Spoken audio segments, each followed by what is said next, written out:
한번 따라합시다. 지혜로운 건축자가 되라. 네, 지혜로운 건축자. 여러분, 건축하는 일들은 업으로 삼아서 하는 사람들이 많습니다. 우리나라에. 특히 우리나라는요, 건축으로 유명하잖아요. 예, 그래서 다른 나라에서 가서 시공을 해서 큰 높은 빌딩도 세우기도 하고요 하는데 너무 잘해요.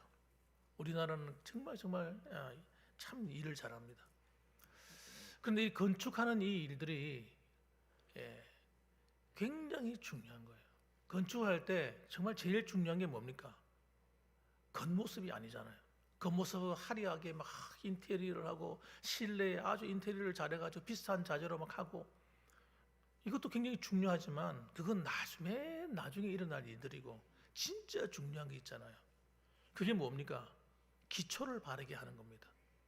건물의 기초가 흔들흔들 하면요, 아무리 인테리어를 화려하게 하고 막 보기 좋게 만들고 수천만 원 가는 수억 가는 그런 자재를 가지고 해도 아무 소용이 없는 거예요. 한순간에 여러분 무너질 수도 있기 때문입니다. 그래서 기초가 튼튼한 집을 만드는 것이, 그런 건물을 만드는 것이 매우 중요하다. 매우 중요합니다. 우리 인생의 집도 마찬가지죠. 우리 인생의 집도 여러분 마치 집을 건축하는 것과 똑같다고 오늘 성경이 이야기하고 있는 거예요. 인생의 집을 짓는데 어떤 사람은 겉모습에 치중하는 사람도 있어요. 화려하고 아름답고 멋있고 때깔나고 사람들에게 보이기 좋게. 그래서 안에는 뭐야? 속빈 강정이야. 자기 삶을 돌아보면 얻을 게 없고 외롭고 고독하고 허무하고 내가 왜 살았나? 왜 태어났나? 내가 뭘 위해 살았나? 가만히 생각해 보면요, 진짜 인생이 허무한 사람들. 이런 마지막에 그렇게 되면 안 되잖아요. 세상 사람들이야 그렇다 하더라도 우리 믿는 성도들이 말이죠, 마지막에 하나님께 가야 되는데 내 인생 잘못 살았네, 이래버리면 참 정말 곤란하단 말이에요. 그래서 여러분, 오늘 우리의 인생을 집을 짓는 방법에 대해서 오늘 예수님이 자신의 그 가르침을 우리에게 말씀해 주신 내용이 마태복음 5장, 6장, 7장의 이야기입니다. 이걸 여러분 뭐라고 말하냐면 산상수훈이다 이렇게 말합니다. 왜? 산에서 하나님 말씀을 전했다 이거예요. 그런데 여러분, 구약에도 보게 되면 하나님께서 구원받은 하나님의 백성들에게 말씀을 전할 때 여러분 산에 강림하시거든요. 시내산이라고 하는 산에 하나님께서 직접 친히 내려오십니다. 내려오셔서 십계명이라고 하는 두 돌판을 모세에게 주시면서 하나님 말씀을 전하셨어요. 여러분, 그 장면과 오늘 예수님께서 이 땅에 오셔서 하나님을 예수 믿는 성도들에게, 하나님의 백성들에게 전하는 이 산상수훈은 똑같은 맥락인 거예요. 똑같은 거예요. 그래서 여러분, 구약의 십계명을 다시 해석을 했어요. 해석을 해서 산상수훈이라는 이 말씀을 통해서 재해석을 해서 녹여가지고 우리에게 주신 말씀이 이 산상수훈의 말씀입니다. 그러니까 이 산상수훈은 위대한 예수님의 설교요, 또 성도들이 반드시 지키고 살아야 될 신앙의 원리입니다. 이것을 어기며 살면은요 곤란해지는 거예요. 예수 믿었다고 말하면서도 큰일 났네, 마지막 가서 이런 비상이 걸리는 거예요. 그만큼 중요한 말씀이 뭐냐? 이 산상수훈의 말씀입니다. 그래서 오늘 본문의 말씀은 산상수훈의 결말이다, 결론이다 이렇게 말할 수 있습니다. 한번 따라합시다. 결론이 중요하다. 여러분, 결론이 중요한 거예요. 앞에 걸 잘 모른다 하더라도 결론 마지막에 뭐라고 얘기하느냐, 이거 굉장히 중요하지 않겠습니까? 그래서 예수님은 두 종류의 건축자를 예를 들어서 설명을 하는 겁니다. 한 사람은 어떤 사람이에요? 반석 위에 집을 지은 사람, 한 사람은 모래 위에 집을 지은 사람. 여러분 너무 딱 파도 차이가 나죠. 이걸 좀 과장법이라고 할 수 있어요. 그걸 또 다른 말로 비유하는 겁니다. 극단적인 상황을 통해서 무엇이 옳고 무엇이 중요한지에 대해서 설명해 주는 거예요. 그래서 여러분 이 평소에는요 똑같이 보이는 거예요. 모래 위에 지은 집이나 반석 위에 지은 집이나 평소에는 다 똑같이 보인단 말이에요. 그런데 오늘 성경에 보니까 갑자기 여러분 홍수가 나고 창수가 나서 폭풍이 몰아치면 그 집이 진짜 잘 지은 집인지 잘못 지은 집인지가 다 드러난다는 얘기를 하는 거예요. 그때 여러분, 그때가 언제입니까? 심판의 때인 거예요. 또 하나님께서 환난의 때인 거예요. 그때 이 집이 잘 지은 집과 잘못 지은 집이 평가가 되는데 그때는 늦다는 얘기를 하시는 거예요, 지금. 그러므로 우리가 생명이 붙어 있고 호흡이 있어서 살아갈 수 있는 이 시간에 우리가 어떤 믿음의 집을 짓고 어떤 인생을 집을 지어 살아야 되는가 하는 것을 가르쳐 주는 겁니다. 그래서 여러분 오늘 세 가지로 간단하게 말씀드릴 텐데, 첫째는 하나님 말씀을 듣고 지켜서 반석 위에 집을 지어야 된다는 거예요. 하나님 말씀을 따라 살지 않는 집은 위험하다는 얘기를 하는 겁니다. 내 믿음의 집이, 내 신앙의 삶이, 내 인생의 집이 하나님 말씀을 떠나서 살아가는 인생의 집은 반석 위에 짓는 집이 아니기 때문에 곤란해진다는 얘기를 하는 거예요. 24절 말씀 한번 읽어봅시다. 같이 한번 읽어볼까요? 24절 25절 같이 한번 읽어보겠습니다. 시작. 그러므로 누구든지 나의 이 말을 듣고 행하는 자는 그 집을 반석 위에 지은 지혜로운 사람 같으리니 비가 내리고 창수가 나고 바람이 불어 그 집에 부딪히되 무너지지 아니하나니 이는 주추를 반석 위에 놓은 까닭이요. 아멘. 우리가 살아갈 때 나의 이 말을 듣고 행하는 자, 산상수훈에 있는 이 말, 십계명에 있는 그 말, 이 얘기하는 거거든 지금요. 십계명에 있는 말을 내가 다시 풀어서 너희 가르치는데 이 말을 잘 듣고 행하는 자는 그 집을 반석이 뭐냐면요, 바위를 말하는 바위인데 우리가 생각하는 그런 바위가 아닙니다. 우리는 사실 이런 바위를 잘 평소에는 못 봅니다. 그런데 이 바위는요 거대한 바위인 거예요. 어마어마하게 큰 바위야. 여러분 그 바위가 내 집의 기초가 되는 겁니다. 저는 그 바위에다가 아파트를 짓는 걸 봤어요. 그런데 그 바위가 아파트를 짓는데 얼마나 시끄러운지 다다다다다 하면서 집을 짓는데 사람 모두가 하는 말이, 야, 저 집은 튼튼하겠다. 저 집은 튼튼하겠다. 그리고 나중에 집을 다 짓고 나니까요 집값이 좀 비싸도 사람들이 다 들어가는 거예요. 여러분 반석 위에 집을 지은 집은요 지진이 나도 흔들리지 않습니다. 여러분 견고합니다. 그 거대한 바위가 떨어져 나오기 전까지는요 집은 안전한 거예요. 비가 내리고 창수가 나고, 창수는 홍수를 말하는 거예요. 홍수가 나다면, 여러분 홍수가 났을 때 물이 흘러내리는 거 보셨습니까? 흙탕물이 막 흘러가는데 얼마나 무서운지 모릅니다. 거기 잘못 발당 갔다가는 쓸려 내려가 버려요. 그런데 여러분 그런 홍수가 나도 그 집은 안전하다는 거예요. 아무리 폭풍이 몰아쳐도 바람이 쌩쌩 불어도 그 집은 무너지지 아니하나니, 이렇게 말하고 있는 겁니다. 우리가 신앙의 집이, 우리 인생의 집을 하나님 말씀이라고 하는 그 기초에다 딱 놓아서 살아가면 우리가 안전하다는 거예요. 무슨 일이 와도 걱정할 필요 없다는 거예요. 그래서 여러분 넓게는 이 말씀이라고 할 때 이 말씀은요 넓게는 66권이에요. 성경 66권 전체를 말하는 겁니다. 작게는 여러분 율법을 말하는 거예요. 그리고 율법의 대강령인 십계명을 말하는 겁니다. 그리고 이걸 더 우리에게 적용시킨다면 예수님이 우리에게 전하신 십계명을 재해석한 이 산상수훈의 말씀인 겁니다. 이 말씀을 읽고 그렇네 해 하고 지나가면 안 된다는 거예요. 대부분의 많은 성도들이요 성경을 읽고 그냥 지나쳐 버립니다. 이걸 내가 지켜야 될 삶의 원리로 삼지를 않습니다. 만일 여러분과 제가 성경을 읽고 그렇게 살아야 되겠다고 결단을 했더라면 우리 인생은 아마 새롭게 달라졌을 겁니다. 정말 놀라운 생을 살았을 거예요. 그런데 누구도 우리에게 그걸 말해주지 않는 거예요.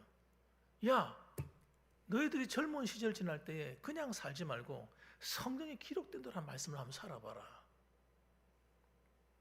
여러분, 사업을 할 때 그냥 막 사업하지 말고 성경에 기록된 그 말씀을 기초로 해서 한번 사업을 한번 해봐라. 누가 이런 이야기를 들려줬더라면 우리의 모든 인생이 달라졌을 겁니다. 주님께서 그렇게 애타게 말씀하시잖아요. 야, 반석 위에 집을 지어야 돼. 그래야 너희들의 인생의 삶이 흔들리질 않아. 견고해져. 이렇게 말씀하는 거 아니겠습니까? 그래서 요한복음 15장 10절 말씀에도 내가 아버지의 계명을 지켜 그의 사랑 안에 거하는 것 같이, 예수님은 철저하게 하나님 말씀에 순종하는 사람인 거예요. 그 말씀을 지켜 살았다. 그렇게 하나님을 사랑했다는 거예요. 우리는 하나님을 사랑한다는 말을 어떻게 생각합니까? 하나님 사랑합니다. 이렇게 이걸 하나님 사랑한다 생각하는 거예요. 그런데 성경은 그렇게 말하지 않습니다. 그런 말뿐인 빈 강정 같은 것을 사랑이라고 하는 가치를 매기지 않는다는 거예요.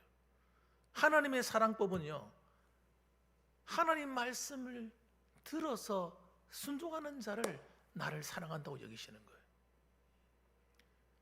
그래서 예수님은 그렇게 하나님을 사랑한다는 거예요.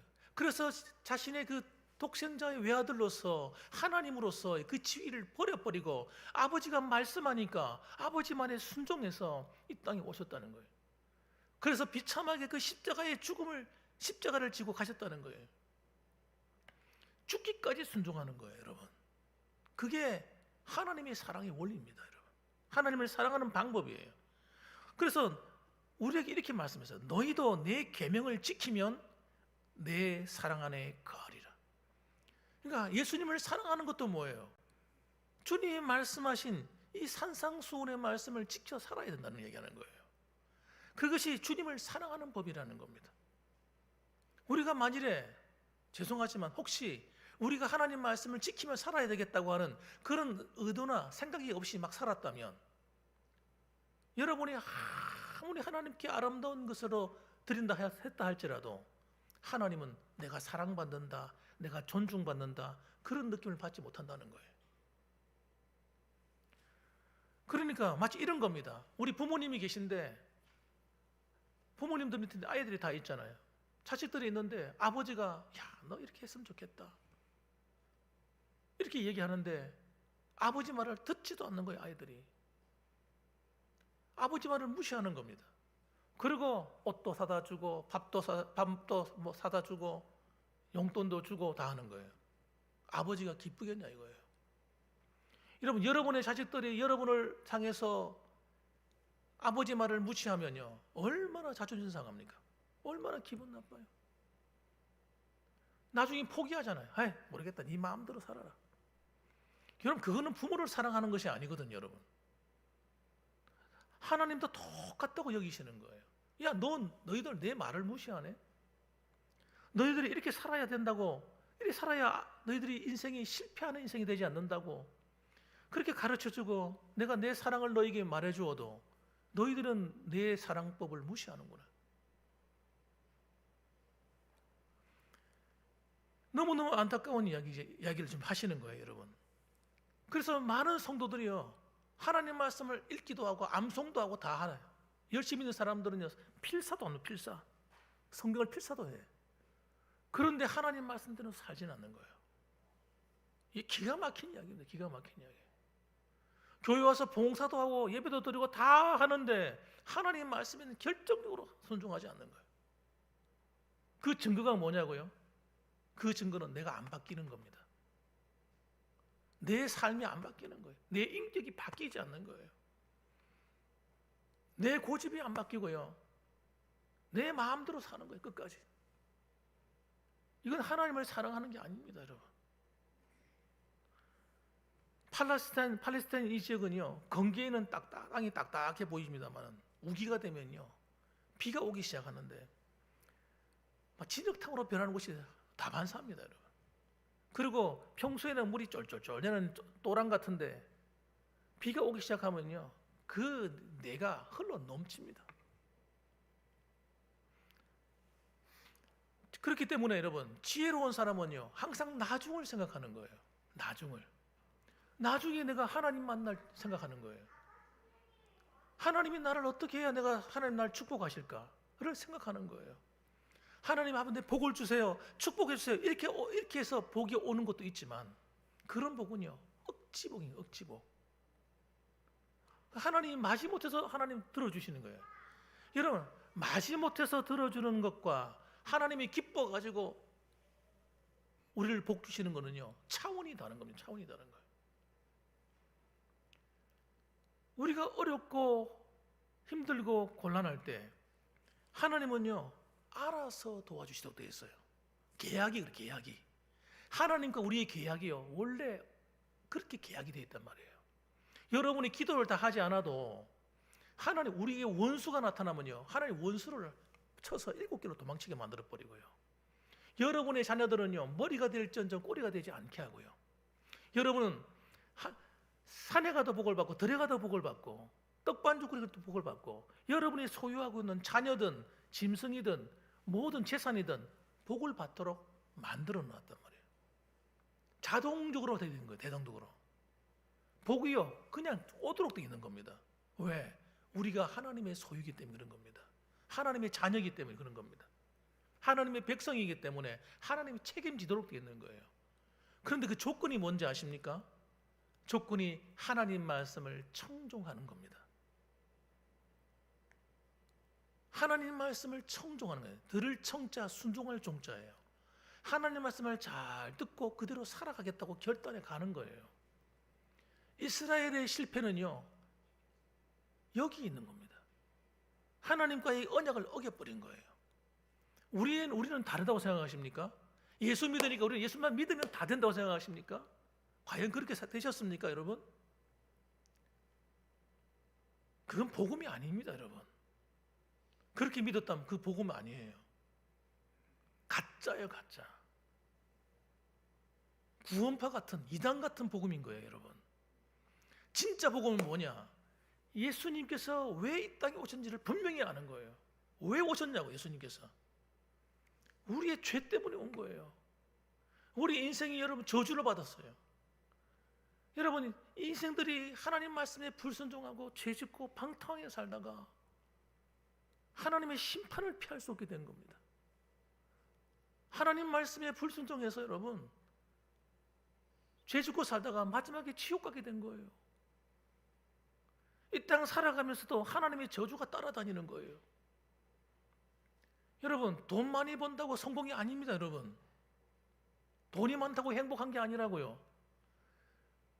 대통령이 되고 국회의원이 되고 뭐 높은 자리에 앉는다고 해서 행복한 게 아니라고요. 오히려 그것 때문에 망하는 사람들이 얼마나 많은지 모릅니다. 하나님을 떠나 죄짓고 방탕하게 살아가는 사람들은요 하나님의 심판 안에 있는 겁니다. 살아가면서 고생하는 거예요. 고생. 죽어서도 고생하고. 그래서 예수님이 오신 거예요. 예수님이 이 땅에 오신 이유는요 그 죄를 없이 하기 위해서. 불순종의 죄. 그런데 예수 믿고 거듭난 성도가 나 예수 믿었다고 이제는 내 자유다 이 말입니까? 진리를 알지니 진리가 너희를 자유케 하리라 이러니까 우와 이제는 내 자유야, 내 마음대로 살아도 돼, 이런 엉터리 같은 복음인, 말도 안 되는 복음이죠. 그거는 거기서 말하는 진리가 우리를 자유케 한다는 말은 무슨 뜻이냐면 죄로부터 자유라는 말이에요. 하나님 말씀을, 예수를 믿어서 우리가 죄로부터 자유케 되었다는 걸 얘기하는 겁니다. 그런데 다시는 죄로 돌아가면 안 된다는 얘기를 하는 거예요. 그 죄 중에 가장 깊은 쓴뿌리가 뭐냐? 모든 죄의 원흉이 뭐냐? 하나님 말씀을 부인하는 겁니다. 하나님 말씀대로 살지 않는 겁니다. 불순종하는 겁니다. 하나님 말씀에 불순종하면요 아무리 내가 예수 믿었다 할지라도 하나님은 복 받을 수 없습니다. 예수를 믿어도 100년 믿든 200년을 믿든 간에 하나님의 축복과는 아무 상관없어요. 의의 열매를 맺어야 돼요, 여러분. 내가 구원을 받았다 할지라도 하나님이 원하시는 거는요, 의의 열매를 많이 맺는 겁니다. 그 의가 도대체 뭐냐고요? 의가 하나님 말씀과 그 계명을 따라 살아서 선한 행실을 하는 겁니다. 그래서 그 사람이 빛이요 소금이라는 거예요. 여러분, 하나님 말씀에 순종해 살아야 빛이 되고 소금이 되지. 하나님 말씀을 무시하고 어떻게 다른 방법으로 빛과 소금이 될 수 있겠습니까? 엉터리 복음에 속으면 안 돼요. 그렇게 믿고 살다가 마지막에 나 예수 믿었다고 천국 가겠다고 하는데 그 앞에서 브레이크 걸릴 수가 있다는 거 아셔야 돼요. 엉터리를 믿은 거야. 진짜 예수님을 안 믿은 거야. 그거는 정말 내가 예수님을 믿게 되면요, 그렇게 살 수가 없다니까요. 정말 예수님을 믿게 되면 나는 죄짓고 살 수 없어요. 하나님 말씀에 불순종하고 살 수 없어요. 하나님 말씀대로 그 길을 걸어가지 않을 수가 없어요. 사랑하는 성도 여러분, 무엇이 진짜 나를 위한 말씀인가를 기억하셔야 돼요. 오늘날 세상에 수많은 메시지가 흘러나옵니다. 그런데 무엇이 정말 내 영혼을 위한 말씀인지, 무엇이 나를 살리는 말씀인지, 나를 축복되게 하는 말씀인지를 여러분 영적인 분별력을 가지셔야 됩니다. 오늘날 엉터리 말씀이 너무나 많기 때문에 그 말씀 듣고 내가 예수 믿는다고 착각하는 거예요. 그런 말씀 듣다가 나는 하나도 바뀌지 않았는데, 여전히 똑같은데, 과거나 지금이나 내 모습이 하나도 안 바뀌었어요.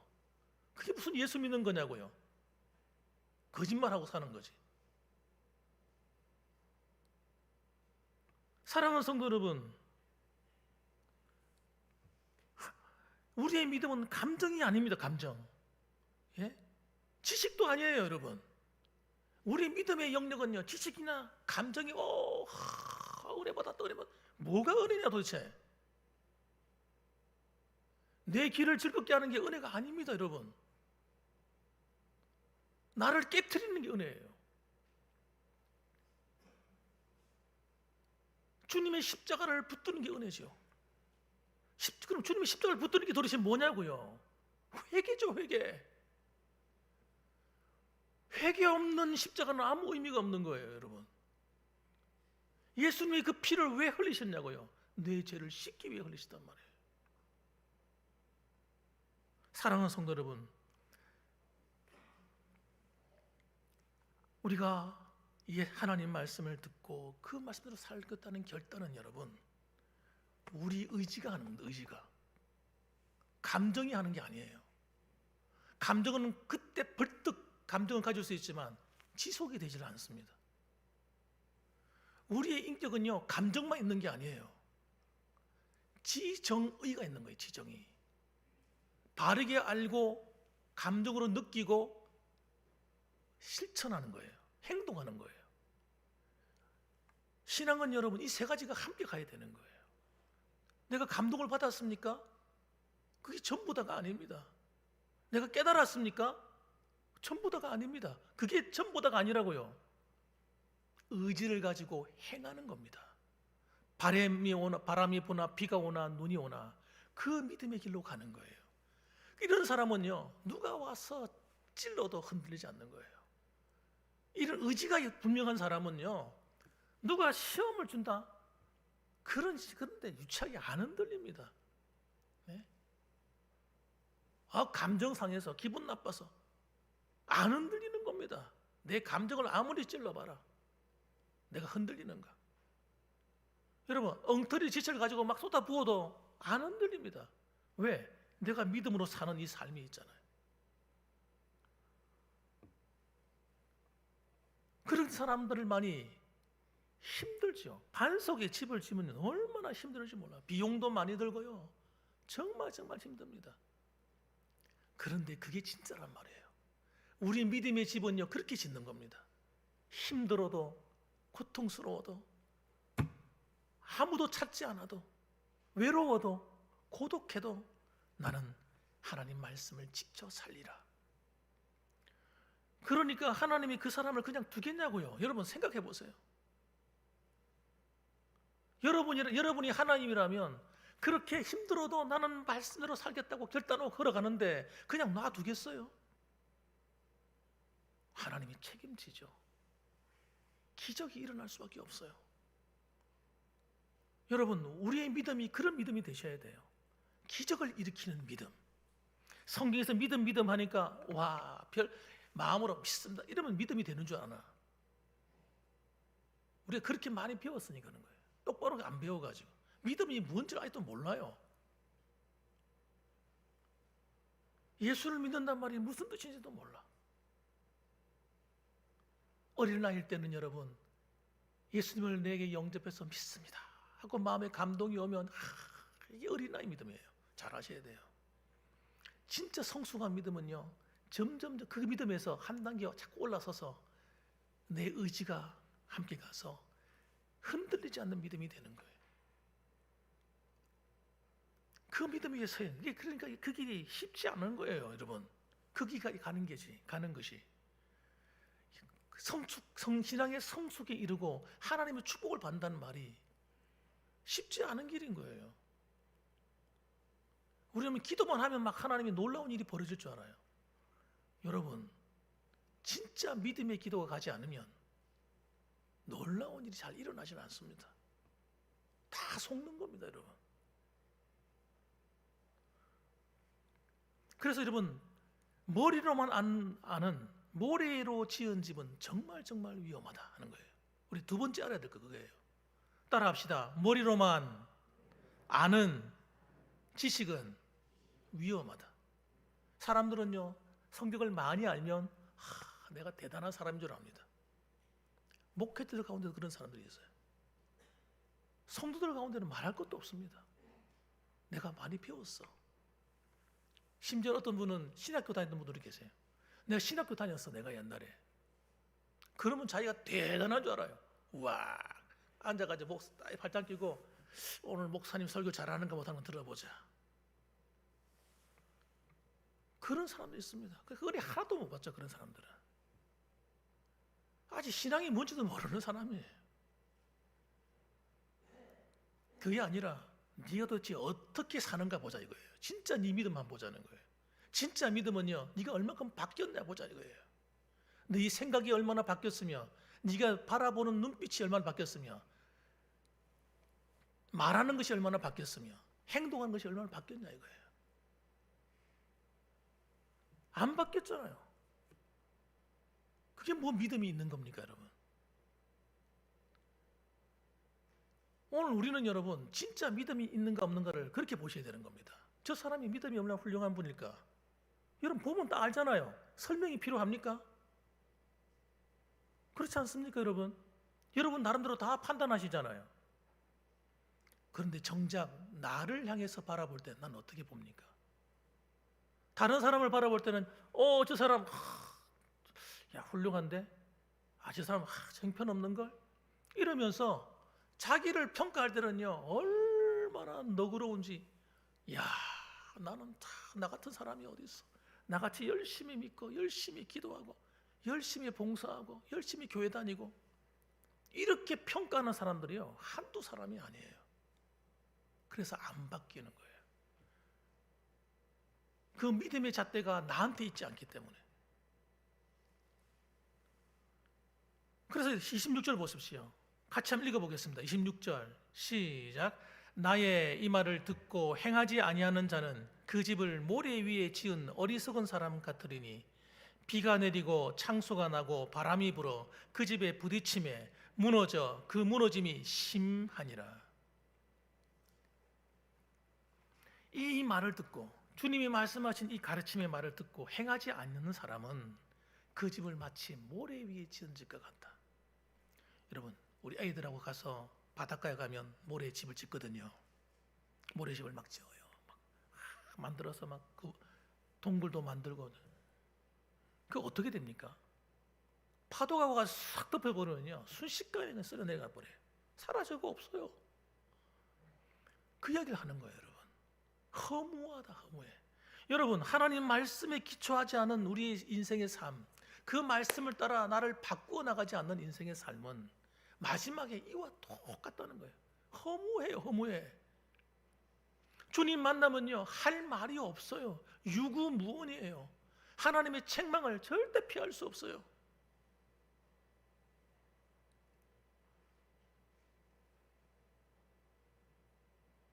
그러므로 여러분, 우리는 마음의 자세를 바꿔야 돼요. 사람들을 바라볼 때는 긍휼의 마음을 가져야 됩니다. 불쌍하다. 실수했네. 불쌍하다. 긍휼의 마음. 내가 도와줘야지. 이런 마음 가져야 돼요. 그러나 나에 대해서는요, 진짜 가혹해야 됩니다. 왜? 내 운명이 걸린 거잖아요. 내 인생의 운명이 걸린 거지 않습니까? 그러므로 나를 가혹하게 다뤄야 돼요. 야, 너 그렇게 살면 안 되잖아. 너 오늘 말 실수했네. 너 행동 그렇게 하면 안 되잖아. 너 하나님 이렇게 하라는데 그 말대로 안 살았네. 하나님 죄송합니다. 내가 회개합니다. 나를 향해서 여러분 가혹해야 되는 거예요. 왜? 내가 중요하니까. 내가 귀하니까 여러분. 어리석은 건축자는요, 기초를 닦는 그 수고를 별로 좋아하지 않습니다. 귀찮다 생각하는 거예요. 목사님, 하나님 왜 이렇게 부담스럽게 설교를 하세요? 그냥 편안한 좋은 설교 많은데 왜 자꾸 하나님 말씀대로 살라고 그러세요? 아마 이렇게 생각하는 사람이 한두 사람 아닐 거예요. 우리 교회 안에도. 제가 미쳤습니까, 여러분? 제가 제정신이 아닌 겁니까? 제가 왜 이렇게 새벽마다, 수요일마다, 주일만 낮 예배든 오후 예배든 하나님 말씀대로 살아야 된다고 얘기할까요? 이 길로 가지 않으면 전부 다 가짜니까 하는 이야기를 하는 거예요. 예수 믿는 거 아니란 말이에요, 그거. 처음 믿을 때 똑바로 믿어야 되는 거예요, 우리가. 지난 2025년 3월 28일에 태국 방콕에서 공사 중이던 빌딩이 무너졌어요. 30층짜리 건물이에요. 지진이 났습니다. 지진이 났는데 다른 집들은, 다른 빌딩들은 멀쩡한데 그 빌딩만 와르르 무너져 버린 거예요. 무너지는데 몇 초 걸렸느냐? 영상을 찍어놨는데 제가 봤거든요. 3초. 그 30층 되는 거대한 건물이요, 그냥 흙먼지 무너지듯이 그냥 와르르 내려앉아 버려요. 3초 만에 무너져 버렸어요. 난리가 났습니다. 도대체 어느 시공사가 이렇게 만든 거냐고 막 난리가 나는데, 알고 보니까 중국의 국영 기업 가운데 하나예요. 그래가지고 난리가 난 거예요. 중국 그 기업들은 자기들 애도 아파트 엄청나게 많이 짓습니다. 많이 짓는데 거푸죽 이런 것들 엉터리로서 막 넣고 해가지고 속인다는 얘기가 많이 들리더라고요. 여러분, 집이 무너지는 건요, 한순간이에요. 우리 인생의 집이 무너지는 것도 한순간입니다. 그래서 우리가 하나님 말씀대로 살지 못하지. 우리가 어떻게 하나님 말씀대로 다 살아요, 때로는. 그렇지만 그럴 때는 회개라는 게 있잖아요. 예수님이 십자가가 있잖아요. 예수님의 십자가는요, 무슨 죄든지 다 용서해 주기로 우리가 계약을 맺었어요. 하나님과 우리 사이에 언약을 맺었단 말이에요. 하나님이 아시는 거예요. 그러나 여러분, 우리가 얻기 힘줄 수 없는 이유는 성령님을 우리에게 보내주시기 때문이에요. 하나님의 영인 성령님이 우리를 도와준단 말이에요. 하나님이 도와주신다. 이 말이 무슨 말이냐면요, 우리가 결단하고 가고자 하기만 하면 하나님이 그 길을 밀어주고 도와준다는 얘기를 하는 거예요. 문제는 뭐냐면 아예 하나님 앞에서 살려는 생각도 안 하고 있는 게 문제라는 거예요. 여러분, 이게 문제라는 거예요. 2026년도가 코앞에 다가왔습니다, 여러분. 우리는 오늘 성경이 말하는 이 어리석은 자가 되진 않아야겠습니다. 올 한 해도 돌아보면서 내가 어떻게 믿음으로 살았는가 한번 돌아보시기 바랍니다. 과연 하나님을 내가 바르게 사랑하는 생활이었는가, 아니면 하나님을 정말 하나님 말씀을 지켜 사랑하는 생활이 아니었는가 돌아보는 겁니다, 여러분. 그래서 우리는 이 하나님 말씀하시는 어리석은 자, 모래 위에 집을 지은 자 이런 말을 듣지 않아야 되는 것입니다. 그래서 하나님은요 우리에게 약속하신 것이 있어요. 따라합시다. 반석 위에 집을 짓는 자는 상급과 보호가 있다. 여러분 그걸 꼭 잊으시면 안 돼요. 꼭 기억하셔야 돼요. 우리가 왜 그 길을 가야 되는가? 그 길에 하나님의 상이 있기 때문이에요. 하나님의 보호가 있기 때문이에요. 여러분 성경은요 두 집 모두에게 동일한 폭풍이 올 때가 있다고 얘기합니다. 이 말은 두 가지 의미예요. 신앙생활을 잘한다고 해서 어려움이 없다 그런 얘기를 하지 않는 거예요. 신앙생활을 잘하는 사람이나 못하는 사람이나 다 어려움이 있을 수 있다는 얘기를 하는 겁니다. 그런데 한 가지 다른 점이 뭡니까? 흔들리지 않는다는 거예요. 하나님이 지키신다는 겁니다. 하나님이 보호해 주겠다는 거예요.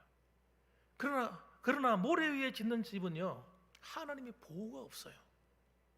어려움이 오면 한꺼번에 무너지는 겁니다. 고통을 당하는 거예요. 비가 내리고 창수가 나는데 이 창수, 이 홍수인데요. 여러분 하나님의 심판을 의미하기도 해요. 그래서 마지막에 하나님 앞에 서게 될 때 받을 심판이에요. 많은 목사님들이 이렇게 말합니다. 그 심판은 행한대로 받는데 상급 심판이야. 굉장히 무서운 소리를 하는 거예요. 성도들을 죽이는 소리를 하는 거예요, 여러분. 이 소리가.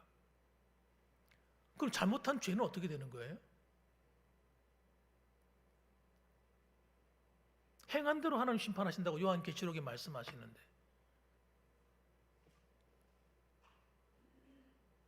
우리는 죄를 마음대로 짓고 좋은 일만 많이 하면 되는 겁니까? 거짓말입니다. 잘못 해석하는 거예요. 회개예요, 회개. 예수님이 십자가를 주신 이유가 거기 있는 겁니다, 여러분. 예수님 십자가를 왜 우리에게 주셨어요? 그 피를 왜 흘려주셨냐고요? 회개하라고 주신 거예요. 회개하지 않고 가면 안 되는 겁니다. 그래서 신앙생활 하면서 회개가 없어. 이거는요 대단히 위험한 거예요. 회개는 뭐 특별히 큰 죄를 지은 나쁜 놈들이 회개하는 게 아니라 여러분 거듭난 성도들이 살아야 될 길이 회개의 길인 거예요. 회개 없이는 성화가 일어나지 않는 겁니다. 더 나은 삶으로 발전이 없는 거예요. 회개는 너무너무 중요해요. 우리에게 생명과 같은 거예요. 예수님의 그 피가 내게 항상 발려져 있어야 되는 겁니다. 항상. 따라합시다. 예수님의 피가 내 죄를 씻는 예수님의 피가 매일매일 발려져야 한다. 주님이 십자가의 보혈의 피가 나를 덮어서 내가 항상 그 안에 거해야 되는 거예요. 어떻게 거할 거냐고요? 도대체 방법이 뭐예요? 회개입니다, 여러분. 그래서 내가 영혼이 깨끗해지는 거예요. 마음이 청결해지는 거예요. 그렇게 살게 되면요 마음이 청결해지고 하나님을 볼 것이며 하나님을 만나게 되는 거예요. 이 땅을 살아가면서 주님과 동행하게 되는 겁니다, 여러분. 회개치 않는 삶은 하나님과 원수되는 겁니다. 하나님과 원수된다고요. 교회를 아무리 다녀도 회개하지 않는 성도는요 하나님의 은혜에서 저 멀리 떨어지는 겁니다.